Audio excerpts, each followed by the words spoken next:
नमस्कार। Byju's exam prep IAS Hindi में आपका स्वागत है। प्रस्तुत है दैनिक क्विज। पहला प्रश्न आपके समक्ष है।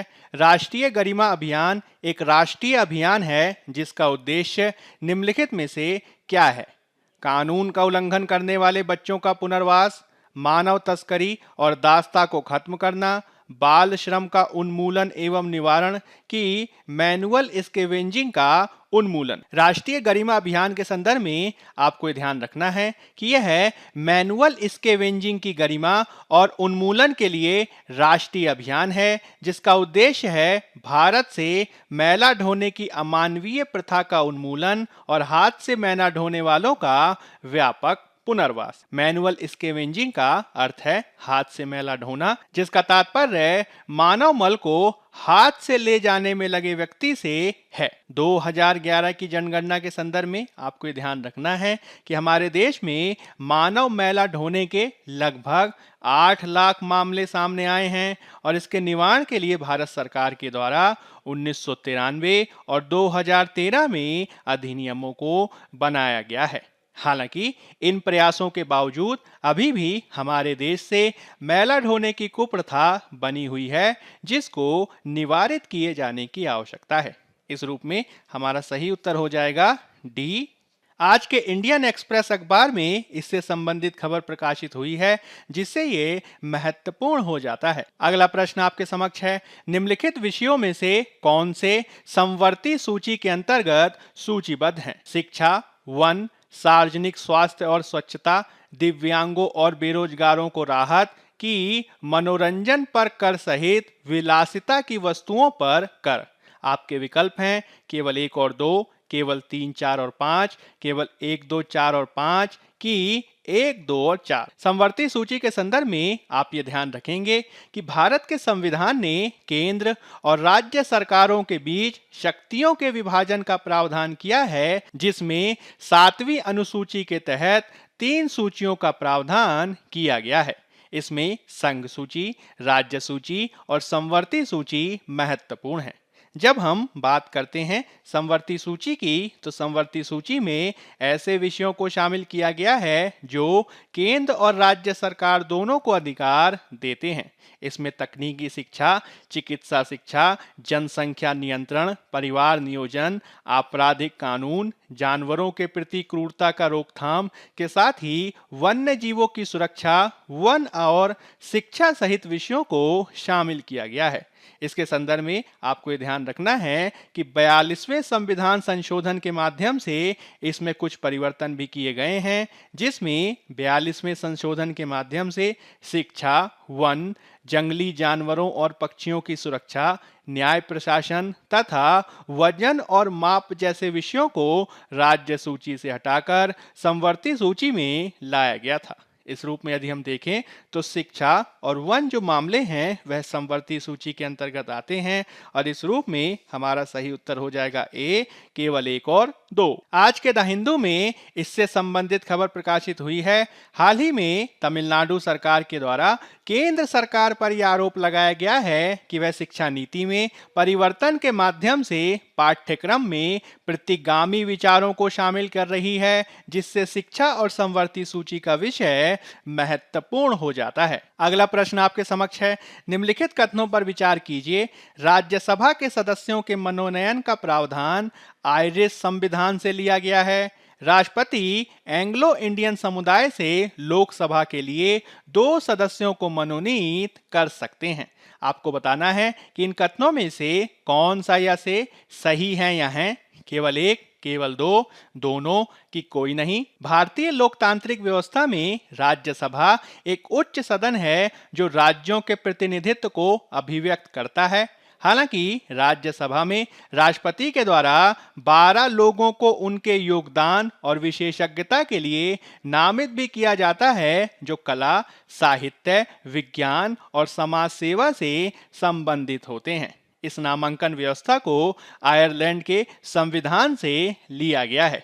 इसके अलावा आपको ध्यान रखना है कि भारत की संसद के निचले सदन यानी लोकसभा में 2 सीटें आंग्ल भारतीय समुदाय के सदस्यों के लिए आरक्षित हुआ करती थीं। इन सदस्यों को भारत सरकार की सलाह पर भारत के राष्ट्रपति के द्वारा मनोनीत किया जाता था। हालांकि जनवरी 2020 में भारत की संसद और राज्य विधानसभाओं में एंग्लो इंडियन आरक्षित सीटों को 2019 के 126वें संविधान संशोधन विधेयक के द्वारा समाप्त कर दिया गया और यह 104वें संविधान संशोधन अधिनियम 2019 के रूप में अधिनियमित किया गया है। इस रूप में यदि हम देखें तो पहला जो हमारा कथन है वह सही है, किंतु दूसरा कथन हमारा सही नहीं है और इस रूप में हमारा सही उत्तर हो जाएगा ए, केवल एक। आज के द हिंदू में इससे संबंधित खबर प्रकाशित हुई है। हालिया विधानसभा चुनावों के पश्चात कांग्रेस पार्टी के लिए राज्यसभा में सदस्यों की संख्या और कम हो सकती है, जिससे राज्यसभा में विपक्ष के नेता का पद भी कांग्रेस के पास से जा सकता है। इस पूरे घटनाक्रम के चलते राज्यसभा और उसका संगठन परीक्षा के दृष्टिकोण से महत्वपूर्ण हो जाता है। अगला प्रश्न आपके समक्ष है, बेरोजगारी दर और मुद्रास्फीति के बीच व्युत्क्रम संबंध को निम्नलिखित में से किस माध्यम के जरिए दर्शाया जाता है? आपके विकल्प हैं कुजनेत्स वक्र, फिलिप्स वक्र, लॉरेंज वक्र की लेफर वक्र। बेरोजगारी दर और मुद्रास्फीति के बीच के व्युत्क्रम संबंध को जब ग्राफिक रूप से चार्ट किया जाता है तो इसे फिलिप्स वक्र कहा जाता है। यह सिद्धांत बताता है कि मुद्रास्फीति की दर जितनी अधिक होगी, बेरोजगारी उतनी ही कम होगी। इस प्रकार सिद्धांत के अनुसार उच्च स्तर के रोजगार केवल मुद्रास्फीति के उच्च स्तर पर ही प्राप्त किए जा सकते हैं और एक अर्थव्यवस्था में विकास को प्रेरित करने की नीतियां रोजगार में वृद्धि और निरंतर विकास फिलिप्स वक्र के निष्कर्षों पर बहुत अधिक निर्भर देखे जा सकते हैं। हालांकि फिलिप्स वक्र के जो निहितार्थ हैं उनको केवल अल्प अवधि में ही सही माना गया है, जिसके तहत फिलिप्स वक्र मुद्रास्फीति जनित मंदी यानी स्टैगफ्लेशन की स्थितियों को सही ठहराने में विफल रहा है, जब मुद्रास्फीति और बेरोजगारी दोनों ही खतरनाक रूप से उच्च देखी जाती हैं। इस रूप में हमारा सही उत्तर क्या हो जाएगा? वो होगा बी। आज के द हिंदू में इससे संबंधित खबर प्रकाशित हुई है, जिसमें देश में विद्यमान स्टैगफ्लेशन यानी मुद्रास्फीति जनित मंदी की चुनौतियों के चलते ही हाल में वित्त मंत्री द्वारा इस वक्तव्य को स्पष्ट किया गया है कि किस प्रकार से भारत सरकार वर्तमान में आर्थिक विकास के साथ ही मुद्रास्फीति की चुनौतियों से निपटने का भी प्रयास कर रही है। अब हम यूपीएससी के द्वारा 2021 में पूछे गए प्रश्न को देख लेते हैं। निम्नलिखित में से कौन सा राज्य शब्द को सर्वोत्तम रूप से परिभाषित करता है? व्यक्तियों का एक समूह जो बिना किसी बाह्य नियंत्रण के एक निश्चित भूभाग में स्थायी रूप से निवास करता है और जिसकी एक संगठित सरकार है। एक निश्चित भूभाग के राजनीतिक रूप से संगठित लोग जो स्वयं पर शासन करने, कानून एवं व्यवस्था को बनाए रखने, अपने नैसर्गिक अधिकारों की रक्षा करने तथा अपनी जीविका के साधनों को सुरक्षित रखने का अधिकार रखते हैं। बहुत से व्यक्ति जो एक निश्चित भूभाग में बहुत लंबे समय से अपनी संस्कृति, परंपरा और शासन व्यवस्था के साथ रहते आए हैं कि एक निश्चित क्षेत्र में स्थायी रूप से रह रहा समाज जिसकी एक केंद्रीय प्राधिकारी तथा केंद्रीय प्राधिकारी के प्रति उत्तरदायी कार्यपालिका और एक स्वतंत्र न्यायपालिका है। राज्य के संदर्भ में आपको ध्यान रखना है कि यह लोगों का एक समुदाय है जो स्थायी रूप से क्षेत्र के एक निश्चित हिस्से पर बसा होता है,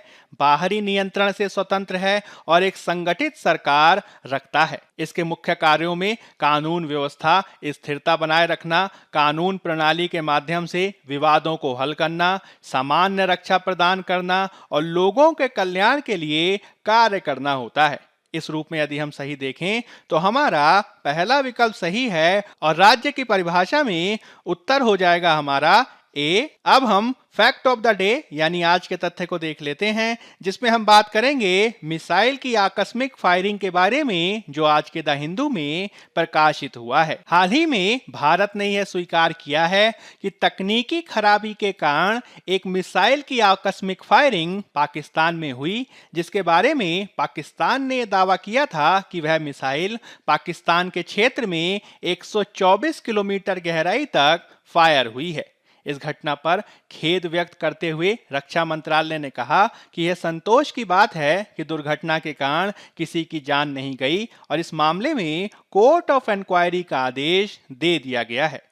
इस संबंध में पाकिस्तान ने दावा किया है कि मिसाइल शुरू में भारत के महाजन फील्ड फायरिंग रेंज की ओर जा रही थी, लेकिन लगभग 70 से 80 किलोमीटर की यात्रा करने के बाद उसने समान ऊंचाई और गति बनाए रखते हुए दिशा को बदल दिया और वह पाकिस्तानी हवाई क्षेत्र की ओर बढ़ती देखी गई है। यह भारत और पाकिस्तान के बीच मिसाइलों आदि के संदर्भ में की गई पूर्व की प्रतिबद्धताओं का उल्लंघन कहा जा रहा है। इसके संदर्भ में आपको ध्यान रखना है कि 2005 में हस्ताक्षरित बैलिस्टिक मिसाइल समझौते के उड़ान परीक्षण की पूर्व अधिसूचना के तहत प्रत्येक देश को किसी भी भूमि या समुद्र में लॉन्च की गई सतह से सतह पर मार करने वाली बैलिस्टिक मिसाइल के लिए उड़ान परीक्षण पर एक अग्रिम सूचना देनी होगी। परीक्षण से पहले देश को विमानन पायलटों और नाविकों को सचेत करने के लिए